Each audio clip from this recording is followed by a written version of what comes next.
listening to the IELTS podcast. Learn from tutors and ex-examiners who are masters of IELTS preparation.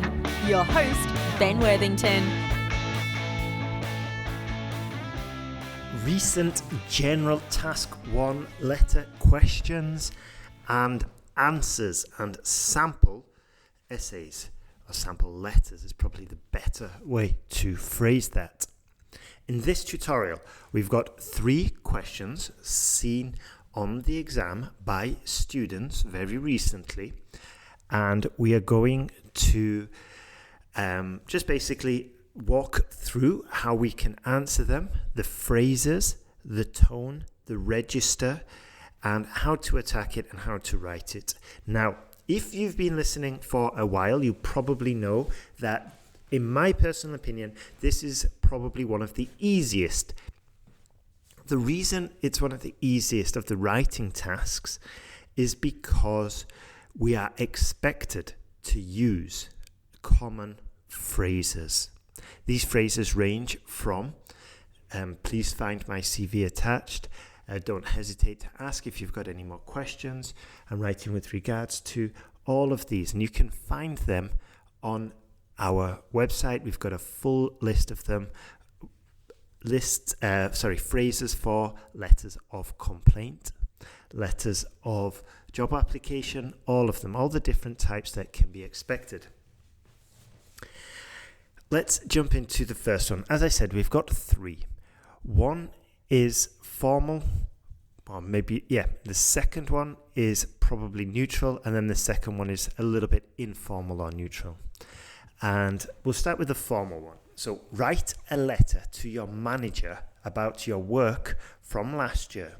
Include what you did, what you think you could improve, and a training request. Now, I know this will be formal because 1, it's my manager. 2, it's a work environment. And 3, actually no, there's no third reasons. Just those 2 clues, we know it's going to be a formal letter. Now, how do I organize this letter? Well, I will dedicate roughly a paragraph, which in task 1 is probably 2 or 3 sentences, a paragraph per bullet point.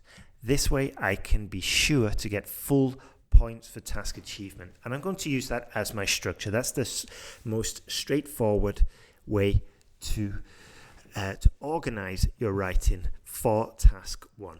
So let's jump into it. Dear David Wallace, or even better, it's probably better, Dear Mr. Wallace, comma, I'm writing in response to your request for the annual self-appraisal report. Now, here you'll see, first of all, I'm writing in response to your request, okay? Or I'm writing to you regarding my annual self-appraisal report. Now, immediately, this is a good sentence because, 1, I clearly set out what the intention of the letter is This is exactly what we want to do, especially for formal letters. But for most of them, we don't have to be so forthright in all of them, but we definitely do for formal letters.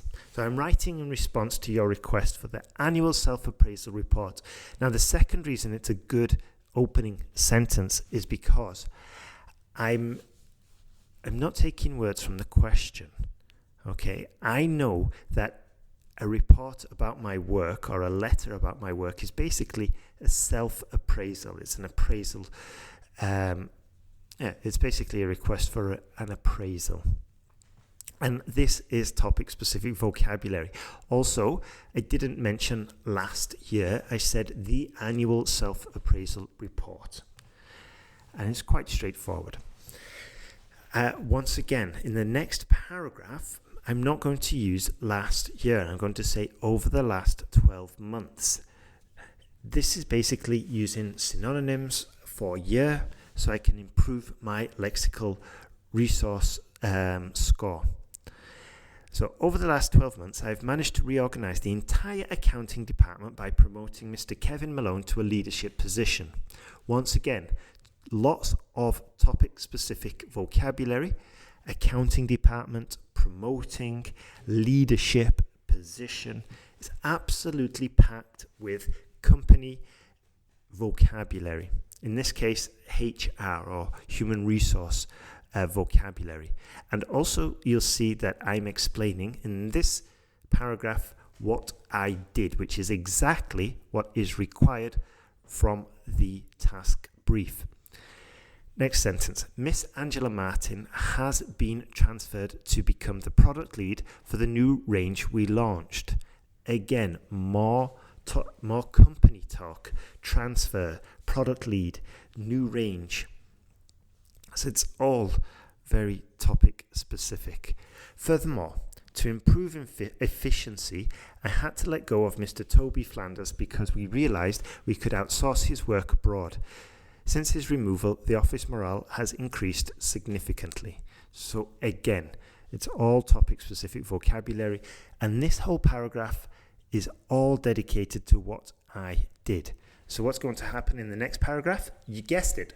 What do you think you could improve? How do I start? I think there is definite room for improvement in sales.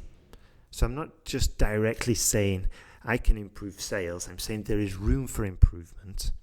And once again, it's just using these collocations. There is room for improvement. This is band 7, band 8 level, probably higher.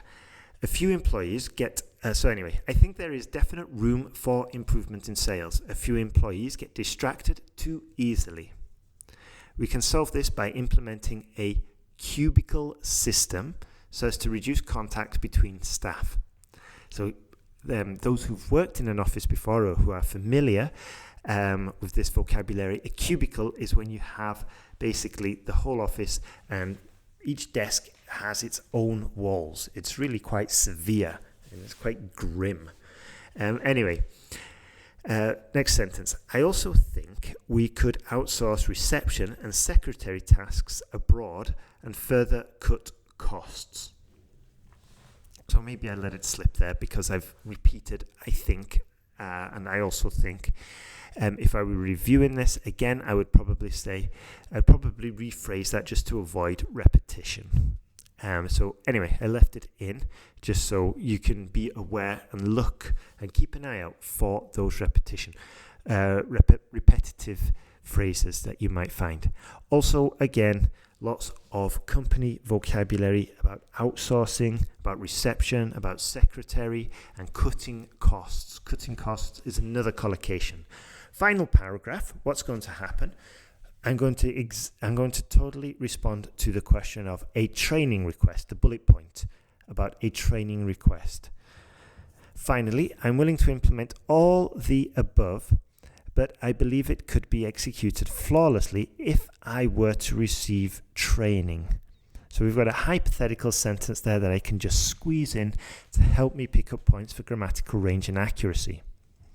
I believe if the company allowed me one day off a week to complete my evening MBA, so again, I'm being very specific about the training I want, and I'm using typical career language vocabulary, company language vocabulary.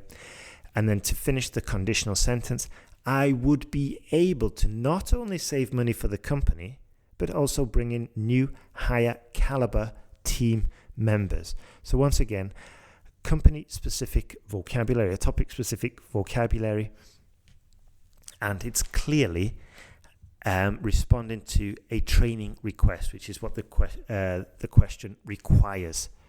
So we'll get full points here. Each bullet point is addressed. We've got quite a wide range of lexical resource, and it's all topic-specific vocabulary, and it's all with the correct register.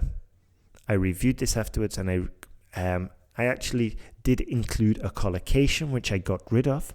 And that was just natural because obviously we're speaking this while we are writing it, and sometimes a collocation will slip through.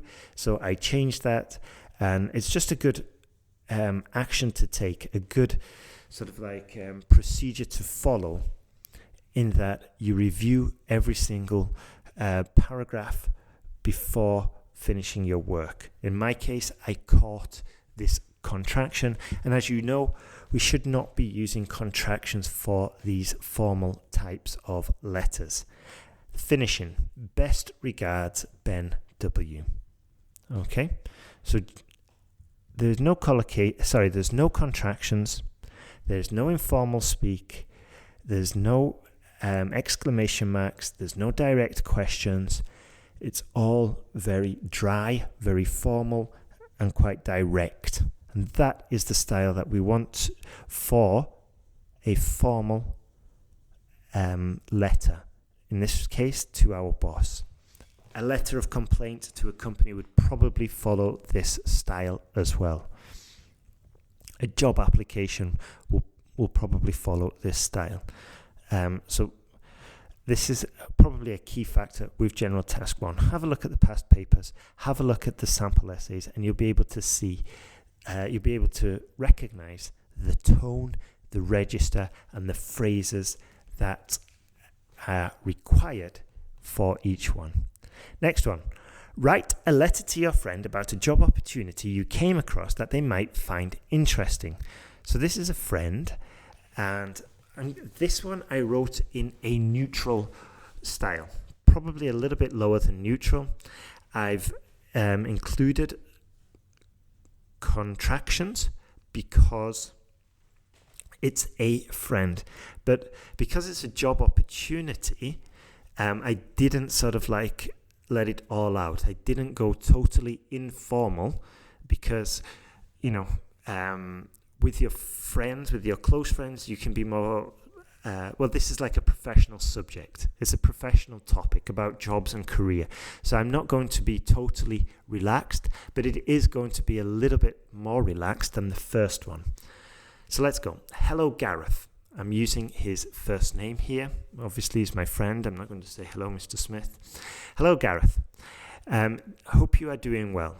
It's been a while since we spoke, but I remember you wanted to start a new career as an engineer.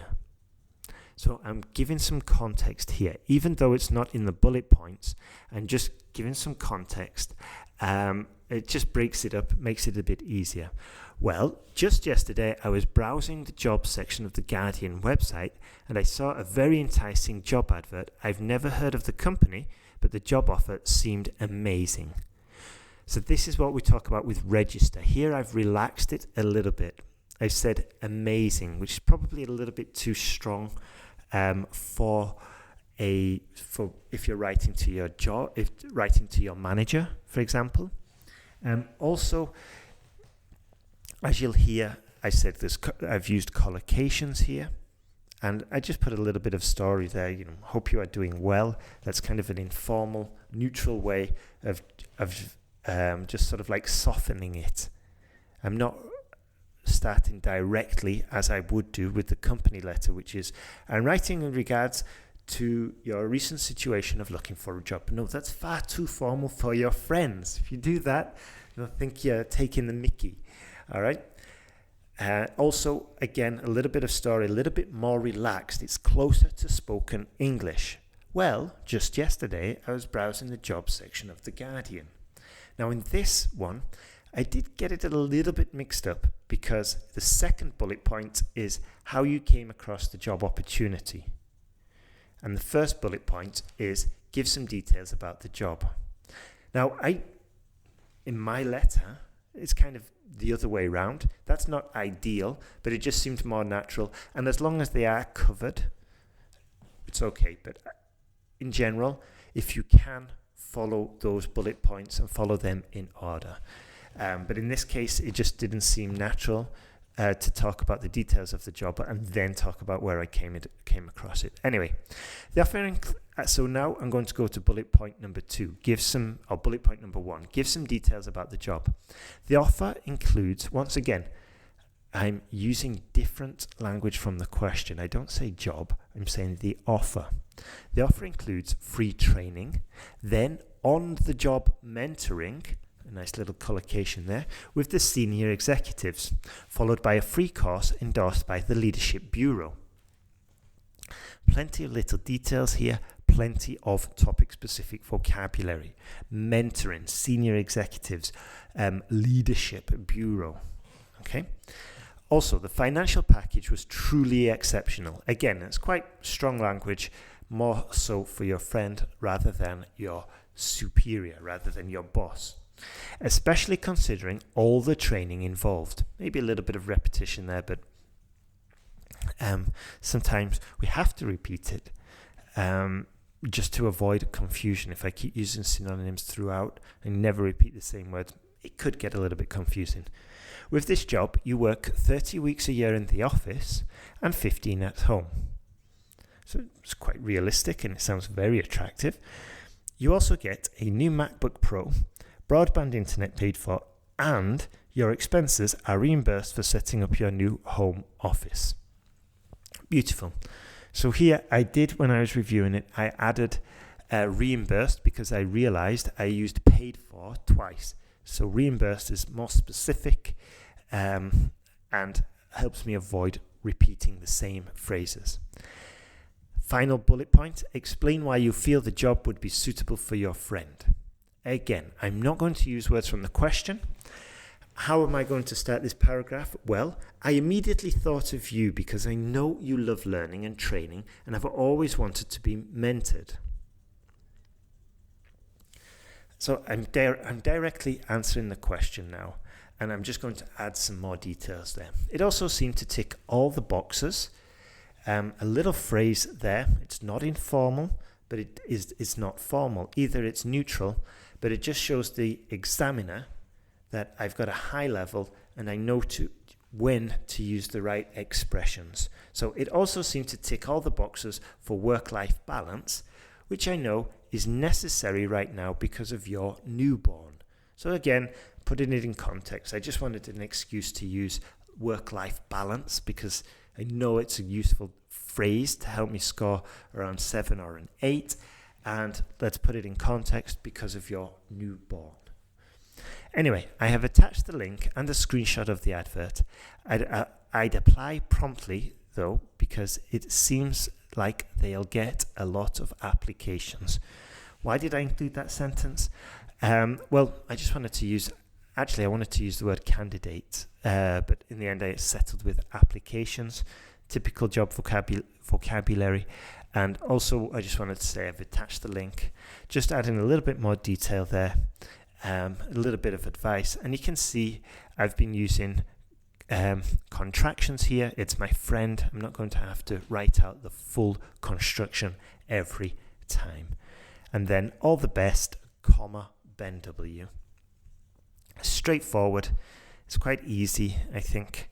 It's not an exact match of writing what's coming out of my mouth. I did have to edit it and maybe improve some phrases, but it's much closer to spoken English than the previous one, which was a little bit more rigid. Final one. Your friend is about to move into a new house. Write a letter to your friend. In your letter, offer to help him or her move. Explain how exactly you can help and ask him or her some questions about the new house. Now, because of the context, I know this is my friend that I've known maybe for a couple of months, maybe my childhood friend, it doesn't really matter, but because of the context, I'm helping them with a personal task, then I can go a little bit, not totally informal, but it can be quite informal. So how do we make it a little bit more informal? And it is necessary to get the register, to spot the register we're going to use here. How do we do it? Well, the context, as I said, I wouldn't be helping a distant work colleague to move house. It's very unlikely. So just because it's just reading the context here. So that's going to dictate what kind of language I'm going to use. And you'll probably spot some of the phrases here that we wouldn't use in the previous two. So, hi Donald, comma.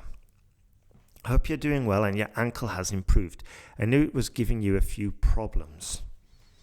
Again, so it's quite personal. You know, we only help close friends, I assume, to move houses. So anyway, I heard you have to move out soon, so I thought we could use my transit van to help get the whole project completed faster.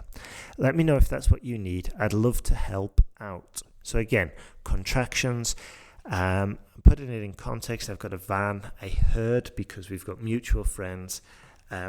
So it's all relevant here. Transit van as well as topic-specific vocabulary. Maybe whole project completed faster was a little bit, maybe a little bit too formal, but it's better to play safe and go for formal or neutral rather than lowering the bar so much, yeah? And also, I thought I would get more points for saying transit van to help get it done faster. I thought I'd get more points if I said get the whole project completed faster. So it would have to be on a weekday before 11 a.m. though, because later I need to get to work. I think if we start early, we can get in a few runs back and forth from your current house to your new one. So I've already offered to help with my van, and then I'm explaining exactly how I can do this. Because I'm some kind of tradesman and I'm working, so I've got to use my van, and my van's free between 7 and 11, it seems. So also, hopefully you'll have noticed we're using the word get a lot, because get is quite not specific, it's quite general, but we can use it a lot in phrasal verbs, which is the language we normally use when we're speaking with friends. For example, I'm not going to say, because I need to commute to work. Nah, it's a little bit too formal. I need to get to work. I think if we start early, we can get in a few runs back and forth. A few runs. That basically means just a few trips there and back and forth from your current house to your new one. Again, explain how exactly you can help. I can help lift and move the boxes, but ideally you'd need to pack up, again, topic-specific vocabulary, you'd need to pack up all your stuff beforehand. So stuff, I could maybe say belongings. Stuff is fine, I guess. Again, it's the tone here. By the way, so there, with those last two paragraphs, I finished off how specifically I'm going to help. Now, next bullet point, final bullet point, ask him or her some questions about the new house. By the way, once again, it's closer to spoken English. By the way, your new house is near Vernon's, right? On Privet Drive, opposite the old petrol station in Shiretown. So here, direct questions, confirmations, question tags, all of this, which is how we speak in normal English and with your friends in spoken English. If it isn't, then let me know ASAP, just a little acronym there, because any further might mean a different plan. So it's very close to spoken language. We can use ASAP in spoken English, and it is a little bit more informal. We definitely wouldn't use it in the first letter. So final sentences. Also, if I remember correctly, there is a very large drive and garage at the front. ? Direct question. This is important so we can load and unload quickly. There we're just getting some more topic-specific vocabulary in there about moving house. Obviously, we have to pack, unpack, load, unload. And I'm basically just asking these questions about the new house and giving a reason why I'm asking them, which is obviously necessary. All the best, mate. All the best, mate, comma, Ben W. So you can see, just to summarize, contractions used throughout. It's very close to spoken English. We've got quite a few phrasal verbs, help out, get in a few runs, and then topic-specific vocabulary, transit van, drive, garage, pack, load, unload. So don't relax too much if you have to write a letter to your friend. Although it's close to spoken English, still review it and try and look for an opportunity for phrasal verbs and topic-specific vocabulary. Now, if you're struggling with this, we can help you. We can give you feedback. We can help you improve. We're getting some amazing results, and we'd love to see your essays. So have a look at the online course. It's the Jump to Band 7, or it's free. And it's not only for students who are at 6.5, but it's we've currently working with a student who needs to get a 7.5. Quite a few of those actually. They're doing general task. They're making applications for the Canadian immigration process. But we're also working with a few students to get them up to a 6.5, and it's a similar structure, but obviously with the different teachers, we adapt it based on the essays we're getting. So it's the same course, but the teachers can adapt how they're teaching, how they're giving your feedback, and making sure that, there's no point teaching you advanced techniques if you're aiming for a band 6.5, for example. So we adapt it according to your ability. Now, that's everything from us. Remember to sign up if you're a little bit stuck. We can give you help, and don't hesitate to send us an email if you are struggling. So that's IELTSPodcast@gmail.com or ben@IELTSPodcast.com. Have a great day. Keep moving forward. And if you're in lockdown, it does end. We were in lockdown a while back. It does end. Things do get back to normal. So hang in there and keep moving forward. Have a great day. Thanks for listening.